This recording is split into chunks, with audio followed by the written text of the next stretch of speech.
Hi, this is Sydney again.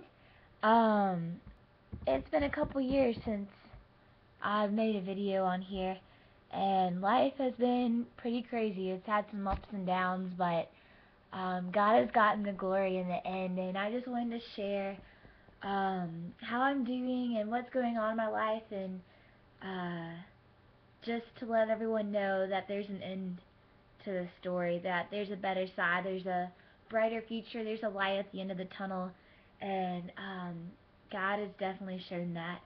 Right now, um, it is July 20th, and it is 10:21 p.m.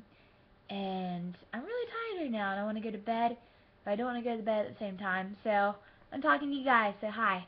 I'm at my internship in Portsmouth, Virginia.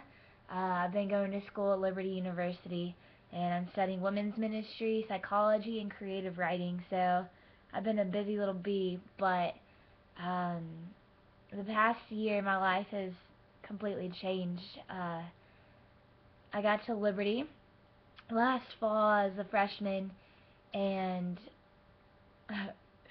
it didn't turn out how I expected, but the Lord made a way for me, and it turned out so much better than anything I could have wanted, even if I had to go through the ups and the downs and all the rough stuff. Um, Sorry, I'm laughing. It's been crazy. I got to Liberty, and I was a D1 cheerleader, and I was loving it. I was on the red squad, and that means I cheered at all the games, all football, basketball, home and away, and I also got to compete at nationals, which was a big thing for me. That was a huge dream since I couldn't compete at Worlds because of my eating disorder. But I'm proud to say that in a couple months, I will be in recovery for approximately a year, and that's just really awesome to see how the Lord's worked in that situation, and that's a completely different story in itself. But I'm going to tell the story of my freshman year of college, and it was completely different than what I wanted, but it turned out to be good. I lived in the dorm, and I was taking classes and cheering, and got to the first game. We were playing NC State, and we were cheering, and I fell and sprained my ankle slash broke my ankle and all different kinds of little weird ways and all that good stuff. So I finished shooting the game on it though. It was in the first half. I finished the game, and as soon as we walked off the field, I burst into tears, and they carried me to the bus. Um, but obviously I survived, and it was just a broken ankle. But uh, that started the spiral of many things to come, and I got to know my boyfriend that night. Well, not my boyfriend then, but boyfriend now.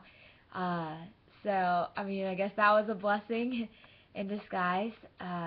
He actually helped get me back to the bus, and encouraged me on the way home, and lifted my spirits. And then, about a month after this little injury happened, I started taking some medicine the trainer gave me, and it was just for a cold, and I took the recommended dose, but it made me really dizzy, and we couldn't figure out what was going on, and then we realized I was having an interaction with some other medicine that I was taking from different side effects from my eating disorder and stuff, that I was still working on, and my body was getting healthy again. And so I had an interaction, and I fell in the dorm and passed out, and some of the girls in the dorm called my trainer, and she came and got me and took me to the doctor and stuff, and I was in and out of it, and they thought I just had a bad concussion. So went to the hospital, and I was on crutches at the time I fell, by the way. And so anyways, we got to the hospital, and they said it was a minor head injury, which is basically the same thing as concussion, but just a different name for it. They made it sound like it wasn't as bad, whatever. I just viewed it as concussion. Um, and so they took me back to the dorm that night, and just said to follow protocol with what they would usually do for a concussion. And in the middle of the night, I started having seizures, and they slowly became hysterical. It was one after the other, and so my trainer came and got me again. She took me back to the doctor on campus, and they said they didn't know what to do. They didn't know who it was from. Uh, And so they took me back to the hospital. I rode my trainer there, and I was in and out of it. I lost a lot of short-term memory. And when I got there, I was paralyzed on my right side. Um, I smiled crooked. I smiled like this, and I couldn't raise my eyebrow, and I couldn't move my hand or my toes or anything like that. My hand was in a decordicate posture. It looked like this. It was curved in. We called it the claw. And the same thing with my foot. It was curved in, and the whole side didn't have any feeling. Um, so I was in the hospital for about a week, and then got to go back to the dorm, and the girls were taking care of me. I was doing physical therapy, trying to learn how to walk again, trying to learn how to tie my shoes and wash my hands and do those different things as I slowly started to gain feeling back.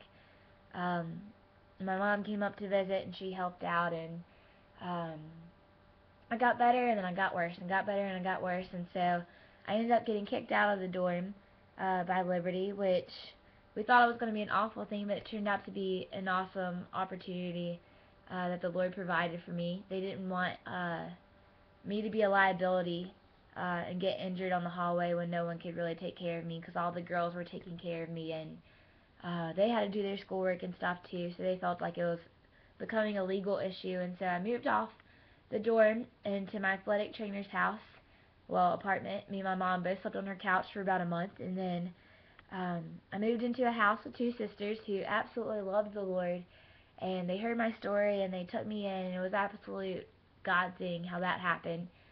There's lots of details to that, but I don't have time for that right now.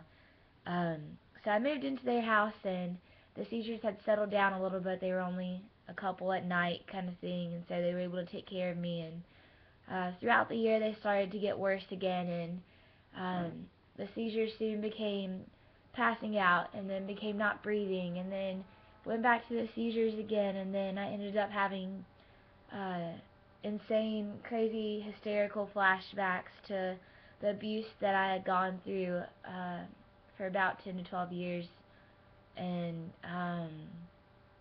it was off and on. That's why I say about 10 to 12. Um, Overall, it was a total of 10, I guess.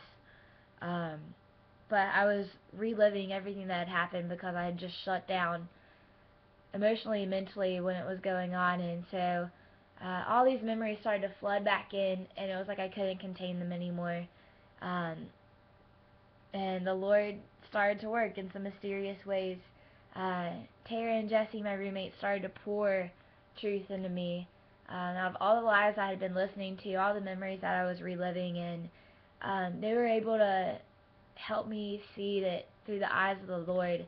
I was able to watch it through a glass instead of reliving it over and over and over again. And it took a lot of practice, and it took a lot of work. It lasted for about a year.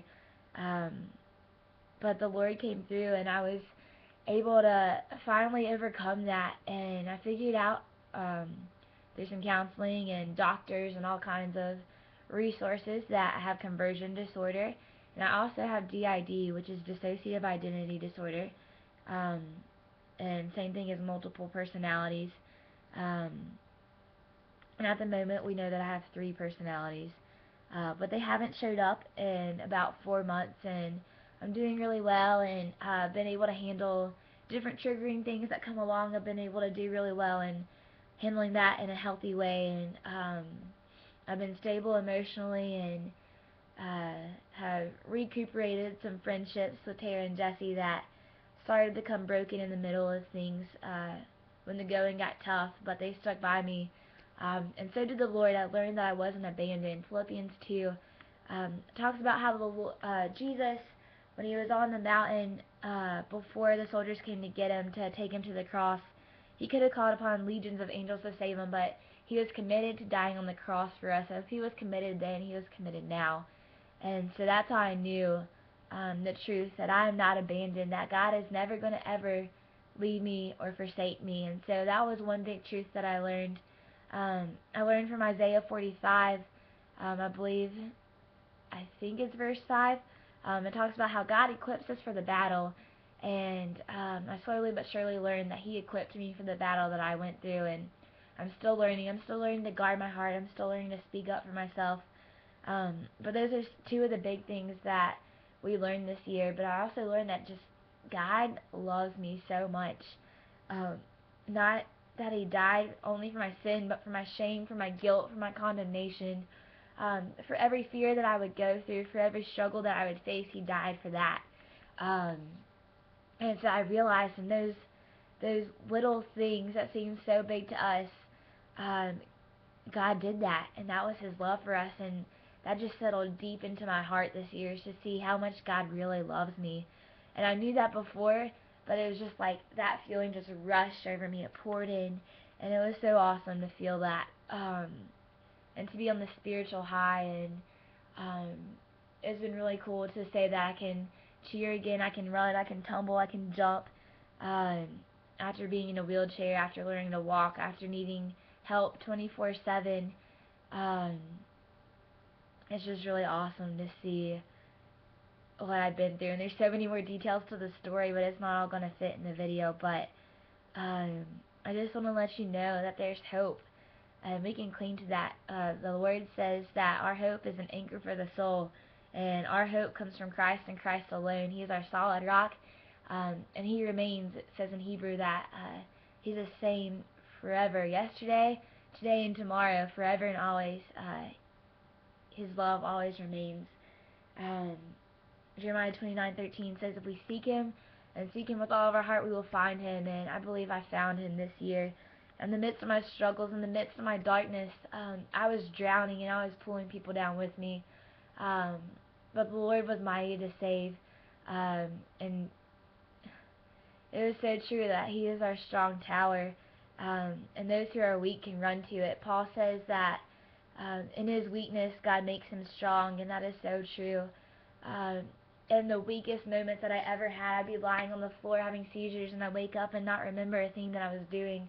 But in those moments, I just sit and I worship the Lord with my friends and with my boyfriend and with my trainers and coaches and family, and just know that I serve a God who is the God above all things. Um, so those of you who are struggling with the passive abuse, with eating disorders, with cutting, with any of the things that I went through, with any other kind of trial or temptation, with alcohol, with sex addictions, with pornography, with anything like that, if you're living in sin, know that you don't have to turn to the world, but there is a God out there um, who constantly makes His presence known in the big things and the little things. He loves you so much. Um, just don't forget that. If you have any questions for me, or if there's any way I can help you find truth in the Word from things that I've learned this year, goodness, there's so much that I've learned. Feel free to find me on Facebook. I'm there as Sydney Ashlyn Comer. I'm from Tobaccoville, North Carolina. I live in Portsmouth right now, Portsmouth, Virginia. I live in Lynchburg, Virginia during the school year as I go to Liberty. And my email is Sid, S-Y-D, and A-N-D, Bri, B-R-I, 73 at AOL.com. So seriously, email me, Facebook me, whatever, and just let me know who you are. I'd love to talk to you about my story, and I'm just so filled with the joy of the Lord right now, just to see how far I've come. I just watched some of my old videos. I was just like, wow, like I was so stuck in a deep, dark place. Um, but God brought me into the light. Um, and the Word says that in God there is no darkness. Um, and that truth has been made known to me. And so I love you guys, and I want to continue loving God and loving people. And I want to continue sharing my story and not be afraid. Um, and another heads up, I'm doing a study on Daniel. Hopefully I'm going to be writing about it, and maybe a book be coming out. But I'm studying Daniel to teach about how to speak up and to stand up for ourselves, especially for those who have been abused and don't know how to do that like I didn't. That's one thing I'm learning. So yeah, good to talk to you guys, and I will see you later. Peace out, Cub Scouts.